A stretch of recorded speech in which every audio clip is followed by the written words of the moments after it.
दोस्तों, आज हम आपको भगवान शंकर की बड़ी ही अद्भुत कहानी सुनाने जा रहे हैं। एक बार भोलेनाथ पृथ्वीलोक पर भ्रमण के लिए गए तो उन्होंने एक युवक को देखा।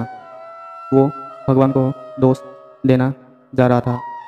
वो अपने जीवन से बहुत निराश था, दुखी था।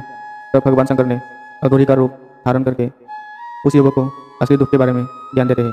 तो चलिए इस कहानी के माध्यम से समझते हैं कि असली दुख क्या होता है। अगर आप ये कहानी सुन रहे हैं तो पूरा सुनिए। इस कथा को आधा अधूरा करके जाने की गलती मत करिएगा, क्योंकि इस पवित्र कथा को पूरा सुनने से मनचाहा फल की प्राप्ति होगी। इसीलिए इस कथा को पूरा सुने। और अगर आप शिव भक्त हैं तो भोलेनाथ का अनादर ना करें। सुख और दुख एक ही सिक्के के दो पहलू है। ये बात तो आपने सुनी ही होगी। सुख और दुख हमारे जीवन में लगातार आते ही रहते हैं और हमें लगता है कि हमारे जीवन में हजारों दुखें, हजारों समस्याएं हैं। लेकिन अगर आप वास्तविक तौर पर देखें, अगर आप इस बात को अच्छी तरह समझें तो आप ये समझ पाएंगे कि हमारे जीवन में केवल एक ही दुख होता है। और वो दुख क्या है वो हम इस कहानी के माध्यम से जानेंगे।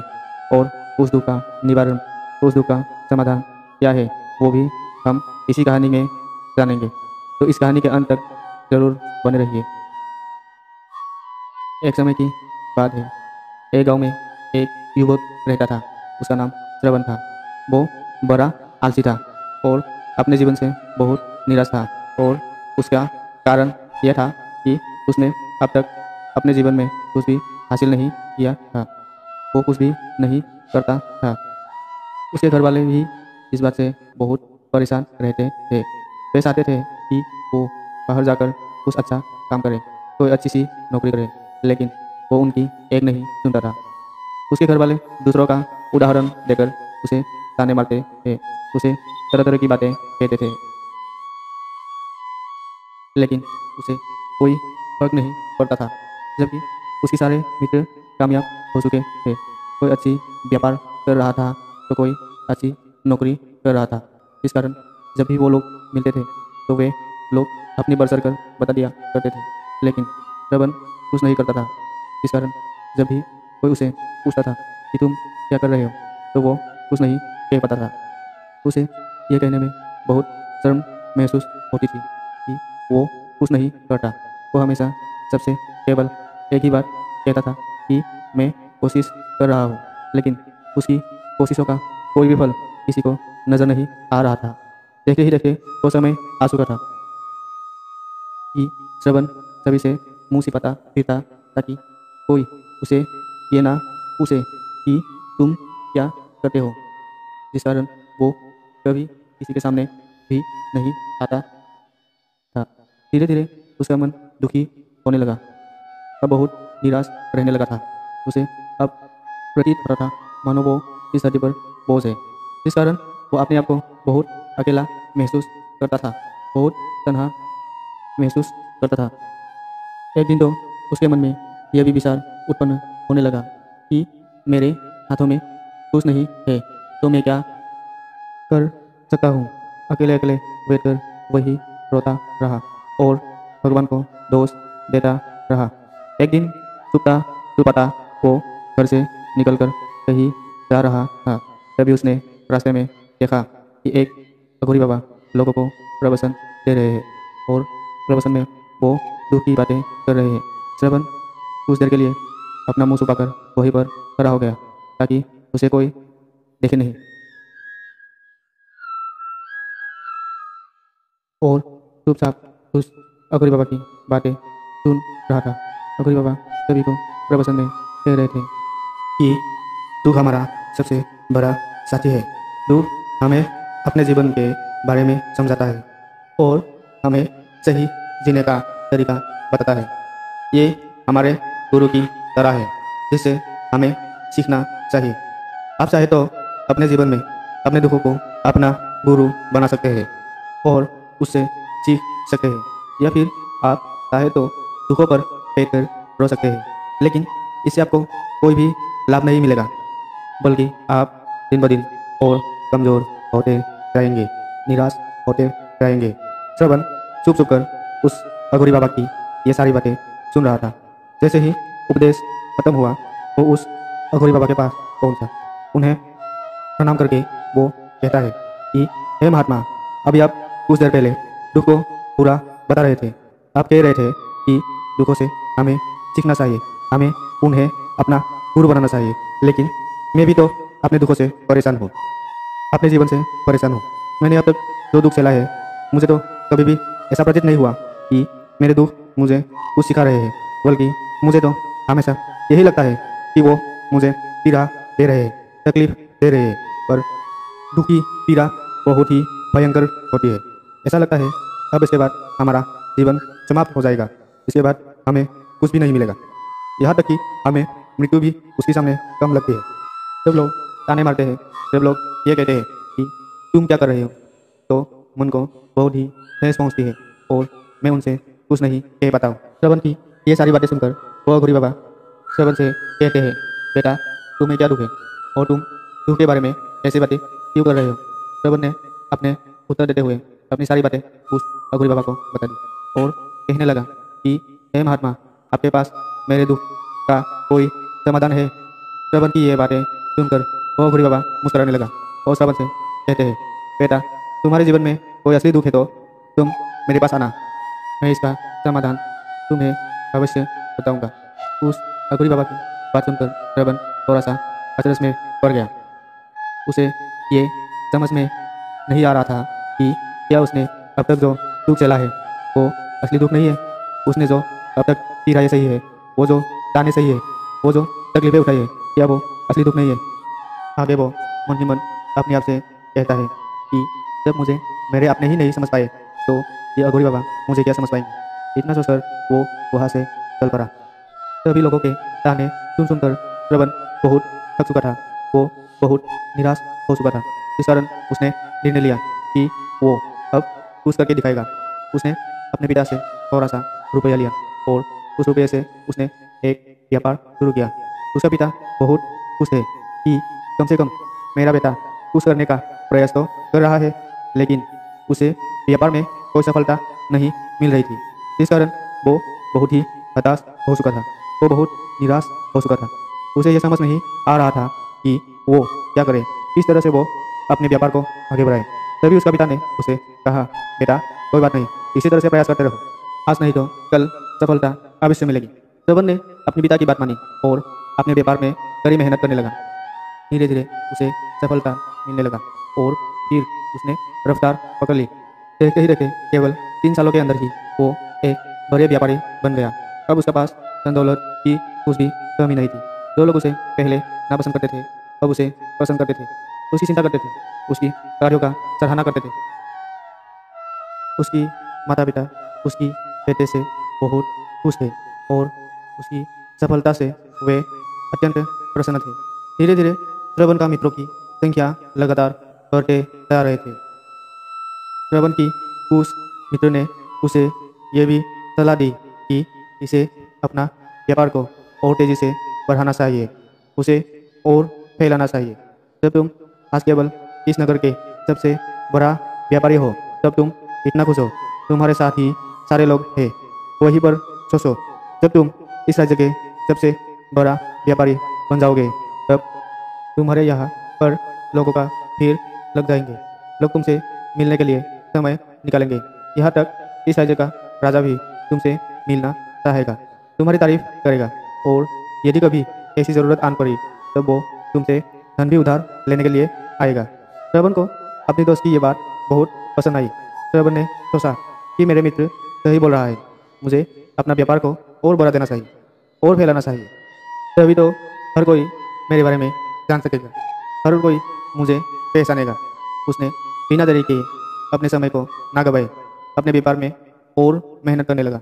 लेकिन अब की बार उसके मन में धैर्य नहीं था, इस कारण उसने कुछ अनुचित कदम उठाए ताकि उसका व्यापार जल्दी से जल्दी बड़ा हो जाए। उसने कई लोगों से अधिक धन उधार ले लिया, जिससे उसके ऊपर काफ़ी ऋण हो चुका था। और इतना ही नहीं, वो यहीं पर नहीं रुका था, उसने अधिक से अधिक मुनाफा कमाने के चक्कर में अपने माल की गुणवत्ता को खराब कर दिया, जिससे उसके माल में अब वो बात नहीं रह गई जो पहले हुआ करता था। लेकिन लेकिन वो अपने मित्रों की बात सुनता रहा। जैसा उसका मित्र कहते थे वो वैसा ही करता चला जा रहा था। यहाँ तक कि उसने अपने व्यापार को और भी तीव्रतर से बढ़ाने के लिए दूसरे छोटे व्यापारियों के खिलाफ षड्यंत्र ही रचना शुरू कर दिया। इस कारण उसके मन में अब पहले जैसे सुकून नहीं था। उसे अब रातों को नींद नहीं आता था। वो केवल एक ही विचार में लगा रहता था कि किस तरह से उसका व्यापार पूरे राज्य में फैल जाएगा और वो इस राज्य का सबसे बड़ा व्यापारी बन जाएगा। इस कारण वो दिन रात इसी मेहनत में लगा रहता था ताकि उसका व्यापार जल्दी से जल्दी और बड़ा हो जाए। हालांकि उसके पास अब सब कुछ था, धन दौलत, अच्छा घर, गाड़ियाँ, नौकर चाकर, सभी सुख सुविधाएं, लेकिन उसके बावजूद भी वो उन चीज़ों का लाभ नहीं उठा पा रहा था क्योंकि उसका ध्यान केवल उसके व्यापार को उन्नति ले जाना था। एक दिन श्रवण अपने कार में बैठकर एक मार्ग से होकर गुजर रहा था। तभी रास्ते में उसे अघोरी बाबा का आश्रम पड़ा। यह देखकर वो अघोरी बाबा के पास गया और अघोरी बाबा से कहने लगा कि हे महात्मा, आपने कहा था कि मेरे जीवन में जब भी असली दुख आए तो मेरे पास आ जाना। इसी कारण मैं यहाँ पर आया हूँ। आज मैं बहुत दुखी हूँ। मैं रात भर तो नहीं पाता हूँ। मेरे पास सब कुछ होते हुए भी मैं इसका लाभ नहीं उठा पा रहा हूँ। उसने अपनी सारी बातें एक एक करके अघोरी बाबा को बता दी। तभी वो अघोरी बाबा श्रवण से कहते हैं कि बेटा, जब तुम पहली बार आए थे तब भी तुम बहुत दुखी थे, लेकिन तब तूने अपने दुखों से क्या सीखा था? इसके जवाब में श्रवण उस अघोरी बाबा से कहता है कि हे महात्मा, जब मैं अपने जीवन में कुछ कर नहीं पा रहा था तब मैंने यह सीखा था कि केवल सोचने मात्र से कुछ नहीं होगा। इसके लिए हमें कुछ करना भी पड़ेगा और केवल कुछ करना ही हमें सफल नहीं बनाता, बल्कि उस कर्म को उसकी अंजाम तक पहुंचाना ही हमें सफल बनाता है। फिर चाहे परिस्थितियाँ कैसे भी हो, फिर चाहे कितनी भी बाधाएं आपके रास्ते में क्यों ना आ जाए, चाहे चाहे ऐसा क्यों ना लगने लगे कि आपके जीवन में कुछ नहीं बचा और आप कुछ नहीं कर सकते, तब भी हौसला बनाए रखें, उम्मीद ना छोड़ें और अपने कार्य पर जाते रहो। ये सोचकर कि जब तक मैं अपने कार्य को सफल नहीं कर लेता, जब तक मैं अपनी लक्ष्य तक नहीं पहुंचता, तब तक मैं इस कार्य को करता रहूँगा। मैं इस कार्य में अवश्य ही सफल होकर रहूँगा, जबकि बाकी लोग केवल सफल लोगों को ही महत्व देते हैं, उनके कर्मों को नहीं। श्रवण की ये सारी बातें सुनकर वो अघोरी बाबा मुस्कुराने लगे और ये श्रवण से कहते हैं, बेटा, जब तुम्हारे अपने जीवन में असली दुख आए तब तुम मेरे पास आना, मैं तुम्हारी समस्याओं का समाधान अवश्य बताऊंगा। इतना कहकर वो अघोरी बाबा वहाँ से उठकर चला गया। श्रवण इसकी ये बातें फिर से सुनकर आश्चर्यचकित रह गया। उसे अब यह समझ नहीं आ रहा था कि उसने अब तक जो ये दुख देखा है, उसने अब जो ये तकलीफें सही है, क्या वो असली दुख नहीं है? उसे अब एक सवाल उत्पन्न होने लगा कि असली दुख क्या है और इसकी पहचान क्या है और मुझे कैसे पता चलेगा कि इस समय मैं असली दुख में हूँ। लेकिन उसने कुछ नहीं कहा। वो ये सब सोच ही रहा था कि तभी वो अघोरी बाबा श्रवण के पास एक बड़ा सा घड़ा लेकर पहुंच जाता है। उस घड़े के अंदर सोने के सिक्के थे। उस घड़े को देते हुए वो अघोरी बाबा श्रवण को कहते हैं, बेटा, तुम इसे उस पीपल की पेड़ के नीचे दबा दो, क्योंकि ये मेरी किसी काम का नहीं है।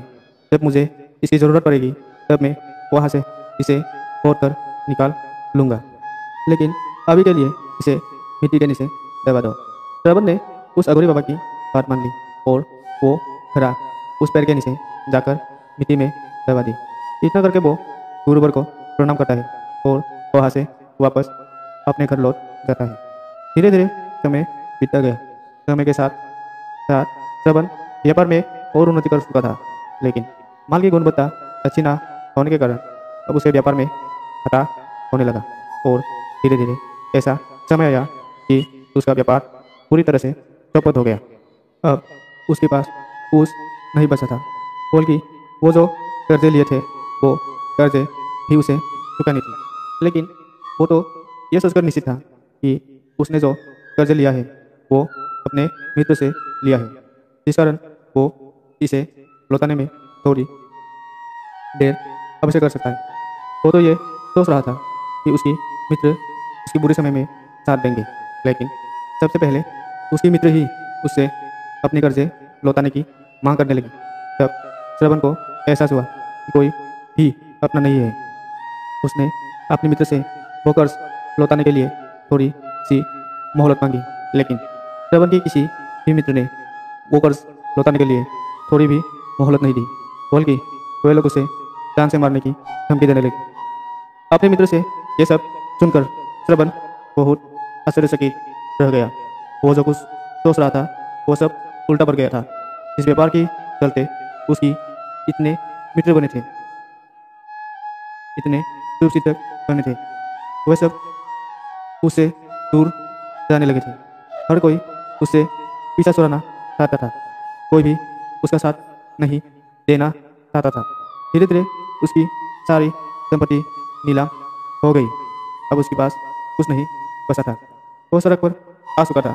उसने हार मानकर अपने माता पिता से कहा, पिताजी मेरी मदद कीजिए, मेरे ऊपर बहुत कर्जा हो चुका है, मुझे उसे लौटाना है, कृपा करके मुझे थोड़ा सा धन दीजिए।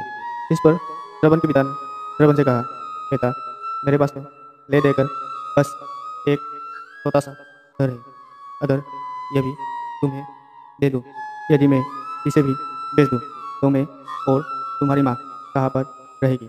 हमें भी दर दर के ठोकरें खाने पड़ेगी, हमें भी सड़कों पर भीख मांगनी पड़ेगी।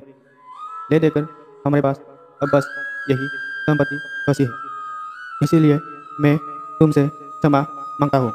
अपने माता पिता से ये बात सुनकर श्रवण चुपचाप वहाँ से चला गया, पर मन ही मन वो सोच रहा था कि अब मेरे पास कुछ नहीं बचा, जो था वो तो सब लुट गया, बर्बाद हो गया।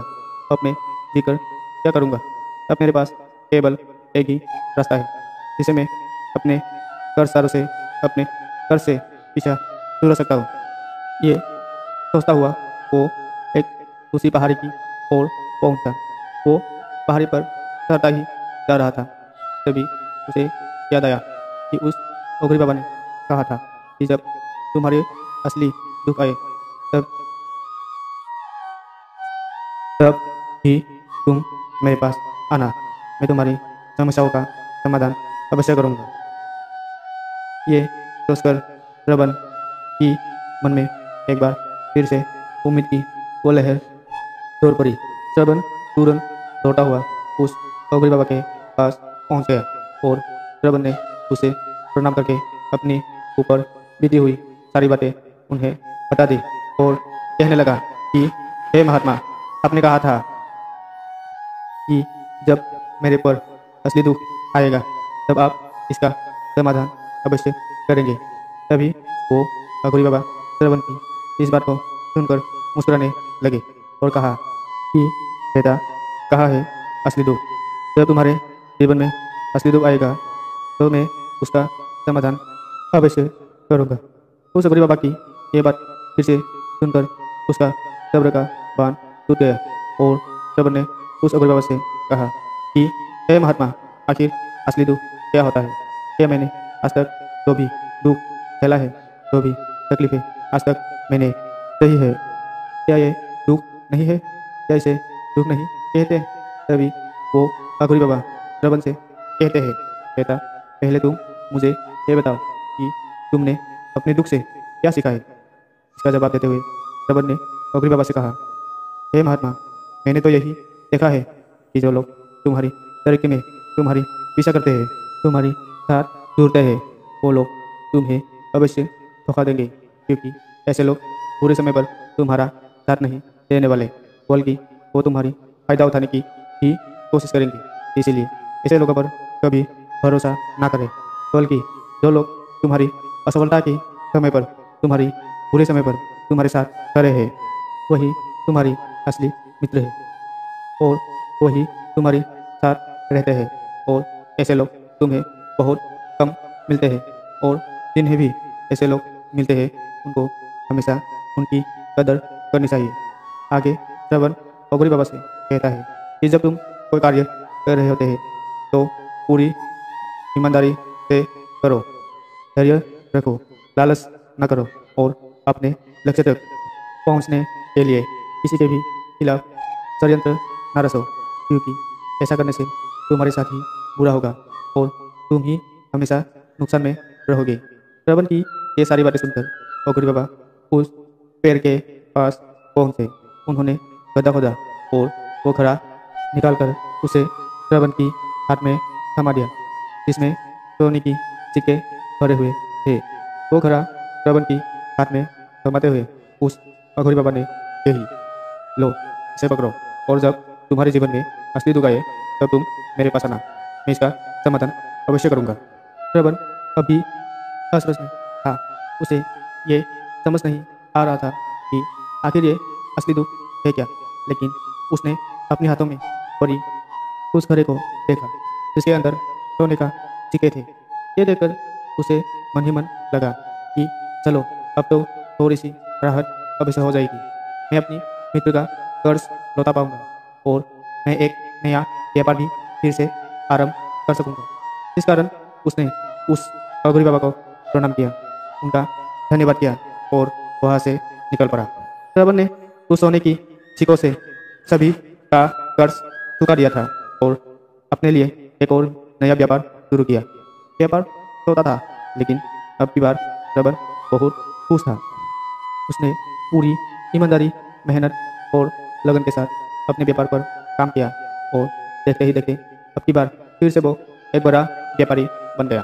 लेकिन अब की बार वो बहुत खुश था, क्योंकि इस बार उसने कोई लालच नहीं की थी, ना ही किसी के लिए षड्यंत्र रचा, बल्कि उसने पूरी ईमानदारी और मेहनत के साथ व्यापार पर काम किया।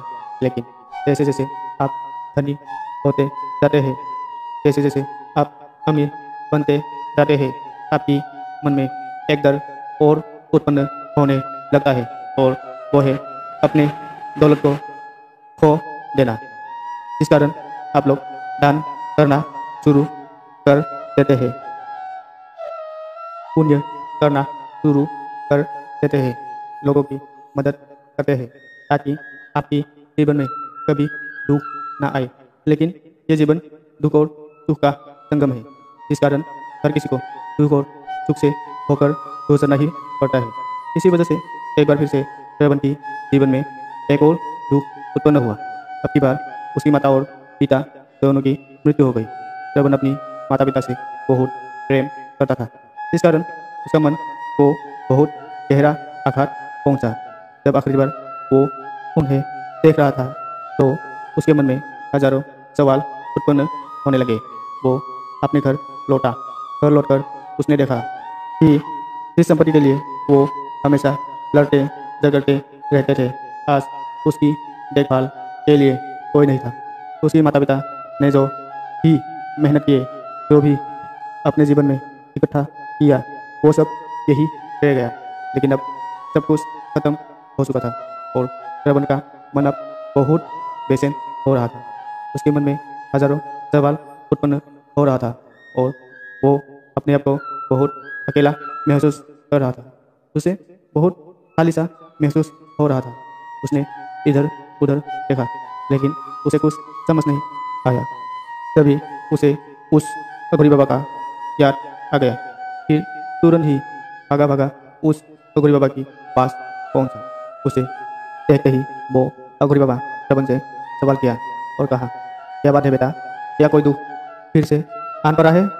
नहीं गुरुदेव, अब तो सब कुछ ठीक है, लेकिन आज मेरा माता पिता मृत्यु हो गई और मैं बहुत अकेला महसूस कर रहा हूँ।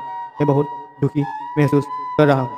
जैसे कुछ खाली सा है, जैसे कुछ अकेलापन सा है। तभी वो अघोरी बाबा श्रवण से कहता है, बेटा, इसमें दुखी होने वाली बात क्या है? ये तो जीवन है। एक दिन तो सभी को यहाँ से जाना है। यहाँ पर कोई भी रहने नहीं आया और ना ही कोई रहेगा। हम सब एक ना एक दिन मृत्यु को प्राप्त हो जाएंगे और मृत्यु कब आएगी ये किसी को नहीं पता। हो सकता है कि तुम्हारी मृत्यु कल ही हो जाएगी या फिर आज और अभी। ये सुनकर श्रवण आश्चर्यचकित रह गया। उसने उस अघोरी बाबा से कहा, कि हे महाराज, आप ये क्या कह रहे हैं? मैं तो अभी जवान हूँ और मुझे तो अभी अपनी पूरी उम्र जीना है। मैं तो जीना चाहता हूँ, कुछ करना चाहता हूँ, और आप कह रहे हैं कि मैं कभी भी मृत्यु को प्राप्त कर सकता हूँ। इस बार वो अघोरी बाबा श्रवण से कहते हैं, बेटे, इस भ्रम में मत रहना कि मृत्यु केवल बूढ़े को ही आते हैं। बूढ़ों के सामने तो उसकी जबान बरसों तक मर जाते हैं। मृत्यु कभी किसी की उम्र देखकर नहीं आती और ना ही किसी को बताकर आती है। उस अघोरी बाबा से ये सारी बातें सुनकर श्रवण और भी ज़्यादा बेचैन हो गया और वो चुपचाप वहाँ से चल पड़ा। उसके मन का वो खालीपन अब भी वैसा ही था। वो अभी अपने आप को बहुत अकेला महसूस कर रहा था। उसी वजह से उसका मन अब व्यापार में भी नहीं लगता था। जब भी वो कोई कार्य करता था तो उसके मन में ढेर सारे सवाल उत्पन्न होने लगता था कि वो क्या कर रहा है, क्यों कर रहा है, और उसने ये कार्य को क्यों किया। उसके मन में अब एक और प्रश्न उत्पन्न होने लगा था कि क्या हम यहाँ पर इसीलिए आते हैं कि इस जीवन को हो गए और एक दिन मृत्यु को प्राप्त हो जाए। वो ये समझ नहीं पा रहा था कि जीवन का असली मतलब क्या है। उसने कोई विद्वान से पूछा, अपनी तरफ से जो मुमकिन हो सकता था खोजबीन की, लेकिन उसे कोई जवाब नहीं मिल पा रहा था। और जब उसे कोई जवाब नहीं मिला तो उसका दुख और भी बढ़ गया, जिस कारण उसके मन की बेचैनी और भी बढ़ चुकी थी और उसे ये समझ नहीं आ रहा था कि वो क्या करे, कहाँ जाए, किससे पूछे। तभी उसे उस अघोरी बाबा की याद आई। वो एक बार फिर से उस अघोरी बाबा के पास पहुंचा और उसने अपनी मन की सारी बातें उस गुरुवर को बता दी। तभी वो अघोरी बाबा मुस्कुराने लगे और श्रवण से कहते हैं कि बेटा, आज पहली बार तुम्हारे जीवन में असली दुख उत्पन्न हुआ है।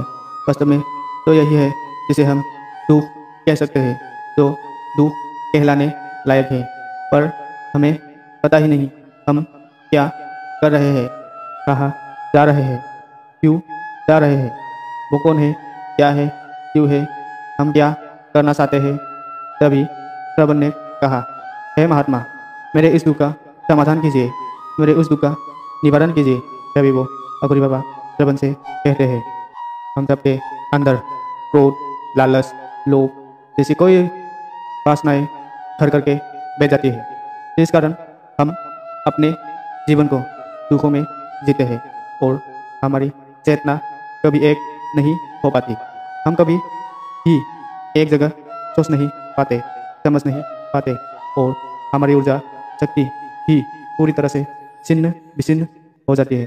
और आज कल के इस दौर में हमारे पास तो इतना भी समय नहीं है कि हम एक पल निकल कर के एक पल के लिए मुड़कर अपने आप को देख सके, अपने आप को समझ सके। वास्तविकता में हर कोई यहाँ जीवन भर केवल दु- दुख और दुख कहकर चिल्लाता रहता है। इसका समाधान निकलने का हर मुमकिन प्रयास करते हैं, लेकिन जिसे हम दुख समझते हैं वो तो दुख है ही नहीं। फिर इसका समाधान आपको कहाँ से मिलेगा?